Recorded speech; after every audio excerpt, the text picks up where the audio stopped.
Welcome to AI Unfiltered, the show that cuts through the hype and brings you the authentic side of artificial intelligence.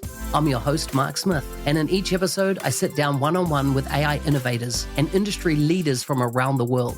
Together, we explore real-world AI applications, share practical insights, and discuss how businesses are implementing responsible, ethical, and trustworthy AI. Let's dive into the conversation and see how AI can transform your business today.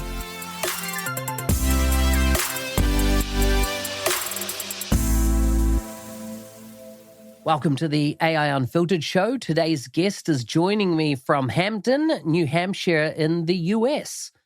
All the links that we discuss or any resources will be in the show notes for this episode. Craig, welcome to the show. Thanks, Mark. Happy to be here.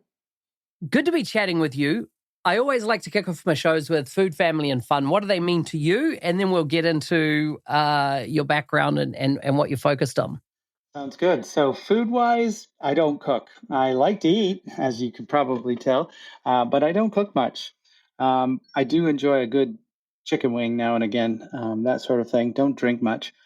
Family is number one in my life. My family, my kids, my friends, my parents, my brothers and siblings and everything else. It's really central. If you don't have family, what do you have, really? So it's number one. So true. In terms of fun, well, I do have a lot of fun in my life. I play hockey 3 or 4 times a week. I mountain bike. I golf. I have a lovely wife, and I have just a tremendous social network through my hockey that allows me to really have a great social network, if you will. They pump me up when I'm down and bring me down to earth when I'm up, too much. They hold me accountable, I guess. I love that. I find it interesting, and it just triggered for me when you said, what do you have if you don't have family? My wife and I traveled coast to coast of Russia in 2017, starting in Vladivostok and going through to St. Petersburg. And one of the things that struck me in the entire journey was their sense of family that is in any culture. And particularly, I noticed it there, where we'd be told this is going to be dangerous in the city, don't go out after dark. That it was totally not our experience. It was that people fundamentally want to have a peaceful, happy life, and their nucleus is their family.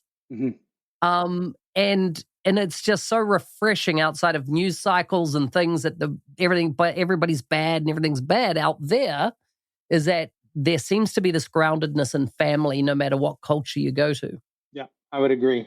And for rightly so. I mean, it's probably bred into the human species, right? And we wouldn't be here today if we didn't have family to ward off harm and bring us food and keep us healthy and well.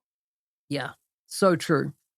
Tell us about what's top of mind for you right now. What are you working on? What are you involved in? I know we're going to talk a lot around security.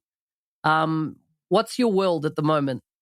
Oh, I'm in the throes of artificial intelligence, AI, using it to multiply our workforce here at my company. We're using it to produce videos, to produce scripts for the videos, ideas, and then we have to really double down on making the things fun, entertaining, and educational. That's what our company does. And so today I've been working on that just about all through the day, creating a video. It's funny, there's a little irony to it. We're creating the latest video I just worked on was, the big threats and mistakes people are making and best practices around the use of AI. And I'm using AI to create the script for it, right? It's actually perfectly fine. We're looking at only using company-approved AI tools and never posting or pasting confidential or sensitive information into AI, because public AI will consume it and potentially share it with your competitors. And to know that AI lies to you with very convincing falsehoods, so you have to validate everything. And ultimately, you make the final decision, and you are responsible for the results, not AI. So that's been my message in working in the last couple hours on that. I'm always shocked at the level of, or the lack of critical thinking when it comes to using AI. And like we've seen, like the stories around the world where police agencies have profiled somebody. I know this happened in the UK because the AI system they had instructed, and it was obviously not the right person, like absolutely not the right person.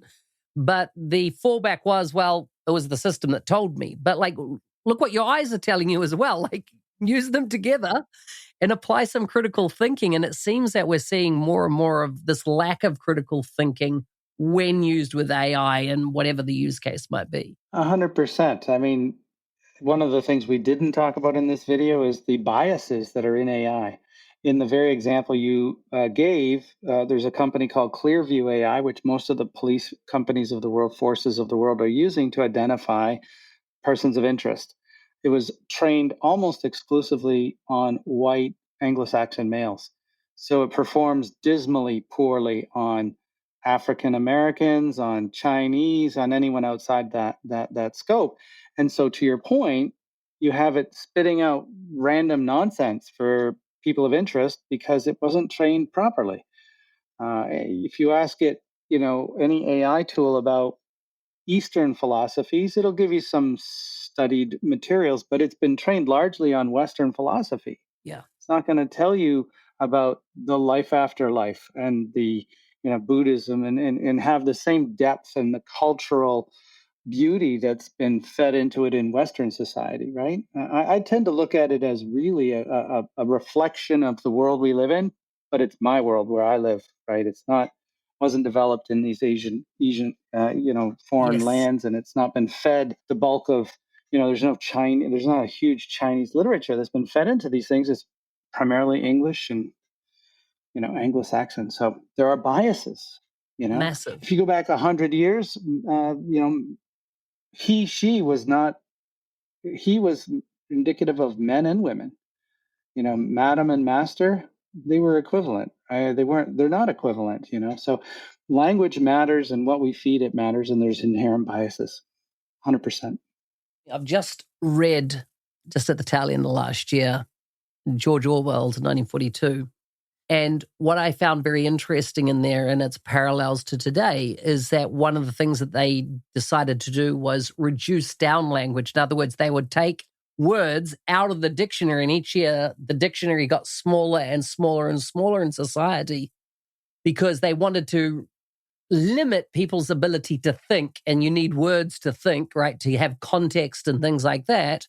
And so they decided that what they would do is eliminate words. And when you said that about we're only focused on Western English based content, there is this need to expand that massively to be a truly, worldview. Mm-hmm. Well, I think if anyone's going to do it, it's going to be Google. my interest, what you got me interested in there was the analogy of the thing that stops us from thinking and using a lot of Yeah. words. This little Yeah. serotonin fix has us, Yeah. The phone. reducing our discourse and our communications and our conversations and our face to face and the nonverbal communication and all that stuff. I always worry. I'm a risk manager by heart. So my 30 years have been in cybersecurity. I have a degree in psychology. I've studied and been an educator on hockey. I'm a level 4 certified hockey coach. I could coach high school if I needed to. And what are the unintended consequences of all of these things that are filling our lives up, right? Attention spans are shortening because of the phones. We want little TikTok videos that are 7 seconds, not documentaries that are 2 hours. People don't have the patience for that. We're not thinking critically as much as we used to. Things are getting dumbed down a lot, and it's a real detriment to civil discourse, to a lot of the things we're seeing in the world today. A lack of reaching across the aisle in any government system to say, where's the common ground? How can we find a win-win scenario here, or a win-win-win, right? A win for the party, a win for the people, a win for the country. It's what we see too much, Mark, and this is going into a different direction than I was thinking, but that's okay. Is win lose. The only way for me to win is if you lose. That's not Yeah. leadership, and that's not growth as a society. That's actually regression. back to, who has the biggest club in the cave. It's really sad. It's crazy. It's crazy, and it's weird. I feel at the stage that we are in the world where you think we'd continue to evolve and become more advanced, and it seems we're degenerating, back to our lesser selves in a way. And I do find that so bizarre. Tell me about CyberHoot. Okay. Well, CyberHoot is interestingly founded on the principles of science, psychology best practices, educational best practices, all applied in sort of a Venn diagram in the middle to teaching people cyber literacy. What psychology tells us is that rewarded behaviors are repeated. Ultimately, we're trying to get people to learn good behaviors on computers, on email, on the internet, online, so that they can repeat them. And we encourage and we reward those with small little trinkets and little reward mechanisms such as gamification, certificates of completion, avatars that grow as you complete assignments. Your avatar becomes more ferocious looking in that you have a armor and a shield, and you look more defensive minded and more wise over time as you complete assignments. So the whole of it, leaderboards, that's an interesting one too. That got leaders within companies to actually participate, Mark. Before that, they wouldn't do their assignments because no one would find out, right? Yeah. They manage the compliance metrics, but now the leaderboard shows someone dead last, and the competitor in them says, no way am I going to be dead last. They do their assignments, they climb the leaderboard, and suddenly we have everybody participating. So these are things that CyberHoot was founded on, the idea and the principle of rewarding good behaviors so that they get internalized and repeated, right? The good news about cyber literacy, cyber hygiene, cyber smarts, whatever you want to call it, is that it's not rocket science. It's a lot of common sense with a little bits of information around why does the sender of an email matter the most? Because that's what hackers change by one letter to pretend to be someone they're not. And then they convince you with urgency and emotionality to react to something and click, and then suddenly they're in your machine, they're on your network, they're encrypting your files, they've taken over your email system. But it's just a little bit of knowledge with some best practices. Too often, and for 25 years, my industry, Mark, has focused on shame and punishment for clicking. And that no psychologist ever said, if you go all the way back to B.F. Skinner, he didn't say punished behaviors extinguish. No, no, no, no. He said rewarded behaviors are repeated. Just like parenting. If you think of a child having a temper tantrum and you take them aside a little later and you say, let's use your words next time. And then they use their words in a stressful situation, and you praise them and you reward them and you say, you know what, Johnny, you did such a good job there. We're going to go for ice cream later. And if you keep behaving that way and you stop with the temper tantrums, we're going to, and then it becomes an internalized thing. Dog training. You don't shock collar a dog to train them new skills. You use treats. And by the way, all along the way, the dog loves it and you love it and the child loves it because they're getting positive reinforcement as opposed to bigger sticks.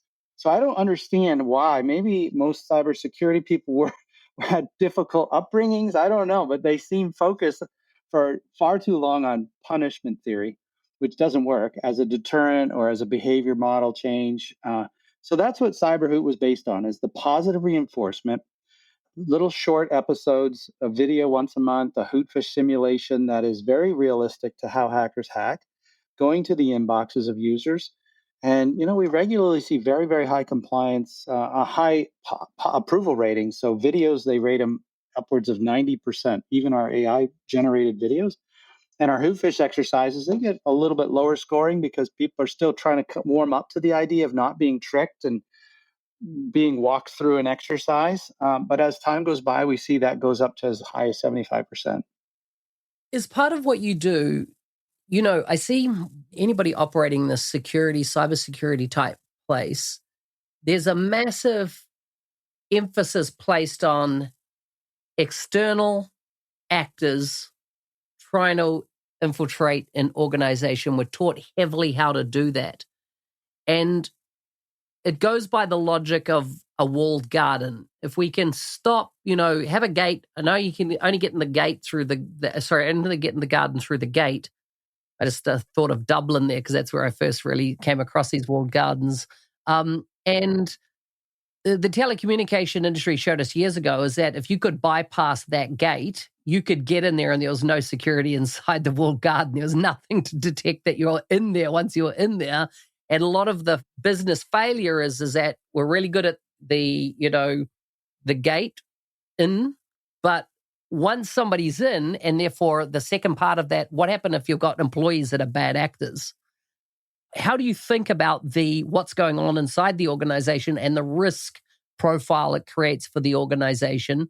And like you just mentioned before, the risk of taking either a company confidential document or piece of code or something else and putting that up to an AI because you want help on it that's not an approved tool, or worse still, taking some client data and feeding that into an AI, which we've already seen in the news cycle as happening. Yes, oh yes, definitely.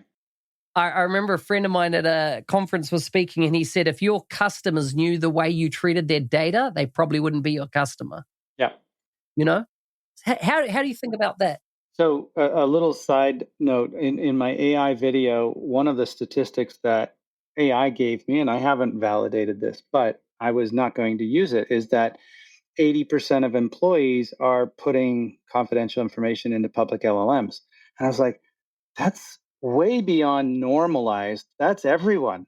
And I don't want to say that because it normalizes it. I want to prohibit that because there are private LLMs that you can do what you need to do in that will be just as helpful, and they're not going to consume and regurgitate the data. So I didn't allow that into my video. So I thought that's quite funny. But it's happening all the time. We hear about it in the news, and it's a real problem. So you mentioned quite a few things. One is the walled garden idea. That is probably about a 15-year-old concept focused on firewalls in the beginning, right? If you connect to the internet, you need a firewall, but once you're in, you're in, and once you're doing, you have access, you have access. So that's really gone out the window recently within the last, say, 5 to 10 years, where we start looking at zero trust, where you have only the access you need. My company is going through SOC 2 Type 2 preparations. We're looking at who has access to every folder and do they need it? And we just, someone left today, their final day was Friday. So we went through the removal of all their access. We're cross checking and validating it. But the zero trust model says, even though we have 6 people doing virtual chief information security officers role in our company, we do a consulting business as well as our SaaS platform.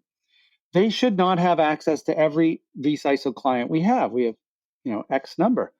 And so we made sure directory by directory, they had access to their clients, but not the other ones. And that's the idea of dealing with the walled garden approach where everyone has access to everything. The outcome of that approach is, when you think about it from a technology perspective, it's a flat network. Why put firewalls and port restrictions on the communications between this location and that location and that location?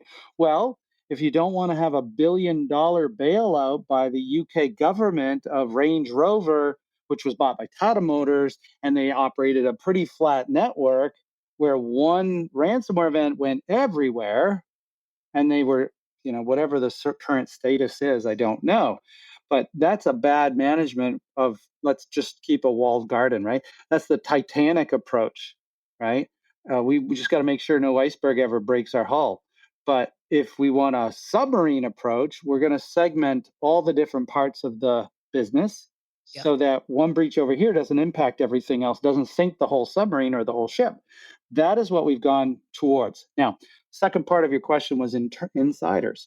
And part of it is training from products like CyberHoot, where we teach you to watch and observe the employees around you. And if someone's behaving abnormally or out of character or has weird hours or, is not delivering on what they have or has some other maybe private problem, drug addiction, gambling addiction, something that you become aware of, it wouldn't hurt to offer assistance or point them to your employee assistance program, or to say something to your manager who could then escalate it to HR and say, maybe we need to get some help for this person. Because those are the kinds of individuals in the situations and the scenarios where things can go off the rails quickly. And training people how to spot and provide appropriate assistance in those scenarios, not confronting someone and saying, you are an alcoholic, blah, blah, blah, blah, blah. It's like, I think our company has some internal, employee assistant program. Have you heard about it? Do you shoot them a note on it, that sort of thing. So there's many different avenues of threats that our businesses of the world face. The walled garden is one, having, everything open on the inside and not having good internal training for insider threats. And not every insider threat, Mark, is an adversarial one where I'm going to sell my company's secrets to a buyer out there. Can be an ignorance one. It can be a mistake one, right? There was a database in China about 3 or 4 years ago where the DBA, the developer of the database, was having problems with it. So he grabbed the problem code and posted it into a Reddit thread and said, I need help figuring out how to do this and this and this. But the username and the password were pasted into the Reddit thread. And this database contained every single Chinese resident, their personal information. It was all in that database, and it was immediately scraped by dozens of nation states and hacking organizations, putting everybody's data at risk. So accidents happen, and not malicious, not intentional, but boy, can they have tragic consequences. Rolling out Microsoft 365 Copilot licenses isn't enough. You need an adoption plan to get people using it well. In our new book, published by Microsoft, we offer a practical guide to successful Copilot adoption. Many leaders believe in the why of Copilot and AI, but they need guidance on how, from practical frameworks to enabling champions and measuring impact. Get your copy of Microsoft 365 Copilot Adoption now from Amazon, or find a link in the show notes. You mentioned zero trust. How many companies do you reckon are even close to having zero trust implemented? Like, I can understand Fortune 500 type companies. Yes, absolutely. They got the smarts, the resources to do it. But there would be a lot of medium-sized businesses, small business, that would have no idea. The common scenario I gave at a conference in Vegas was, you get Dodgy Joe who is at a work party. He sees the female partner of a dude and takes a fancy to her, goes into the internal system and does a search now with AI for next of kin, right? Can find out who it is, probably contact phone number, etc. Because in the onboarding process of HR, somebody just sent out a form to say, they might not have a formal HR system that is blocked off from everybody accessing, and they've, used SharePoint, created a SharePoint form and said, oh, by the way, and you're day one, onboarding inside the company, and you just happily give that information away, not knowing that it's unencrypted, stored in clear text, like available to actually anybody that knows how to look for it. All the critical faux pas, right, of good data management. You're not wrong. You're not wrong, Mark. But what I would counter you with is that we all have to try. We have to try in some way, right? If I go to the doctor and the doctor checks me out and says on my annual physical, okay, do you drink? Yeah, I drink a little bit here. Do you exercise? Yeah, I exercise a little bit. Do you get enough sleep? No, probably not. Okay, well, drink less, exercise more, and get more sleep, right? All these are goals, noble goals for you and I to follow. Do we do it perfectly? No. Should we keep at it and try to get better at it? 100%. One of the best sort of cheat codes I can share with anyone listening to this is getting yourself a SOC 2 Type 2 audit. You're going to have a third party come in, look at how you run your business. They're going to look at that HR directory and say, why is this open to everyone? Who needs this? Oh, this person in HR, and even the hiring manager doesn't need it except for the day they hire. And Yeah. we can actually then take it and put it into that folder so only one person has access and they're backup. Oh, well, then turn that on, right? Just as we've been doing here at CyberHoot, looking at directories and ownerships and structures.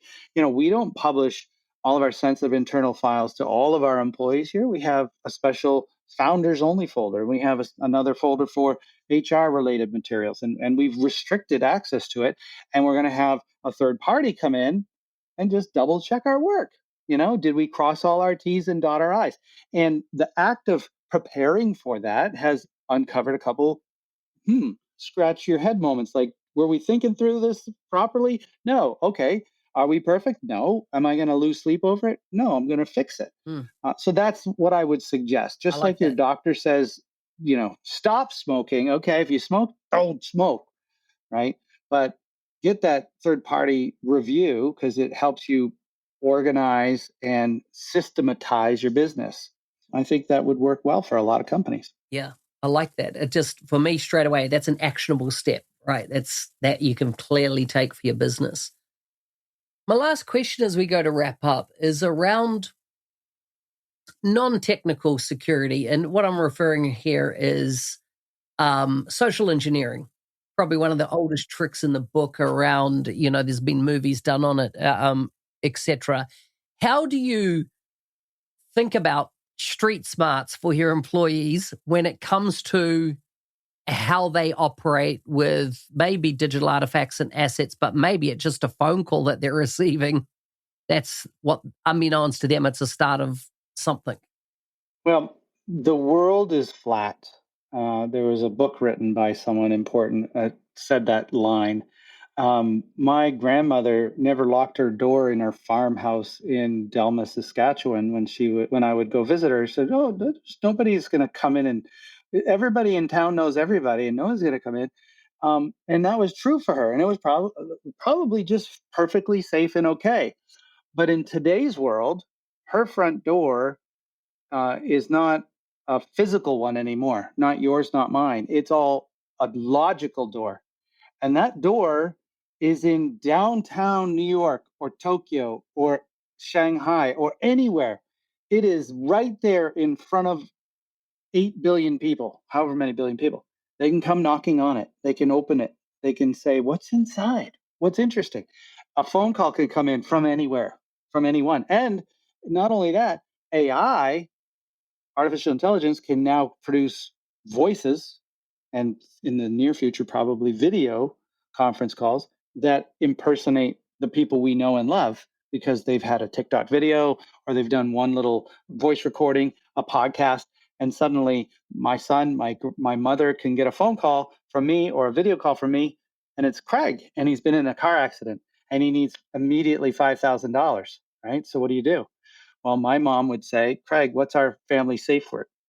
And then the phone call would go dead. Yeah. Or the video call would hang up. Yeah. Because no one knows our safe word. Yes. And that way, that's that one protection from the deepfakes and the video fakes. But the world is flat, and our front doors are logically open to the world. So we have to be suspicious. It's unfortunate but true. We cannot trust the caller ID, the person we're looking at, the email we got came from those people. We have to be suspicious. And social engineering is making it look like it's just run of the mill everyday kind of stuff, unless they want you to take a quick click of a link, in which case they use urgency and emotionality and a tie into your social media likes and dislikes to make you want to click on something.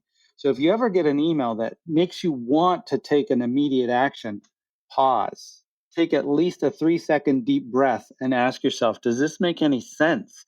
Because just like driving a car, if someone cuts you off and you react to that, you're not going to be rolling down your window to say, that's okay, go ahead, right? You're going to make some other gesture.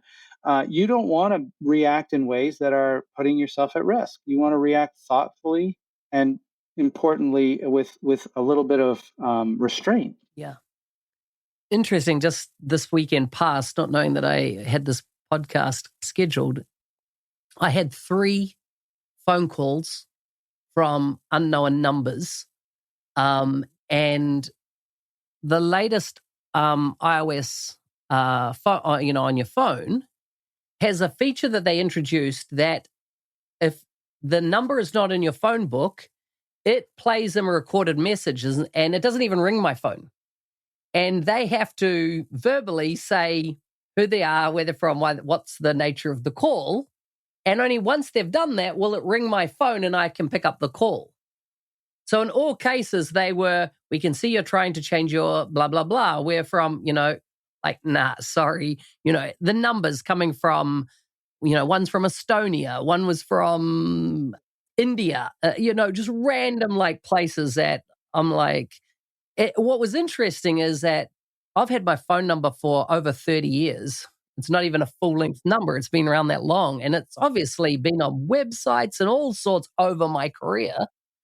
But it's that little feature that the iPhone now has on it is just making it, because I was instantly able to mark it as spam and block and report that number. And so it's obviously updating their intelligence systems on that. But it's such a, great feature. That is a lifesaver.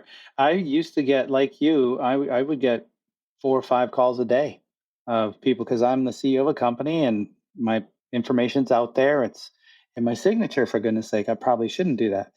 But at the end of the day, that feature has reduced the number of errant calls, marketing and sales calls. I still take a few of them because I have to answer to the emergencies of our clients, right? Yes. But it's been tenable, I would say. Yeah. Craig, it's been so cool talking to you and hearing your stories, so real and practical. Thank you so much for coming on the show. Mark, it's my pleasure. What I could share with you at the end is that anyone that's looking for a little free awareness training, they can subscribe for free to our service at cyberhoot.com/individuals, if that's helpful. It's completely free for life. You can just take our videos and our hoot fishing exercises and really learn how to fish. So that's a free service we have out there for any individual that wants to participate. I like it. We'll put that link in the show notes. Sounds good. Thank you. Thanks, Mark. You've been listening to AI Unfiltered with me, Mark Smith. If you enjoyed this episode and want to share a little kindness, please leave a review. To learn more or connect with today's guest, check out the show notes. Thank you for tuning in. I'll see you next time, where we'll continue to uncover AI's true potential, one conversation at a time.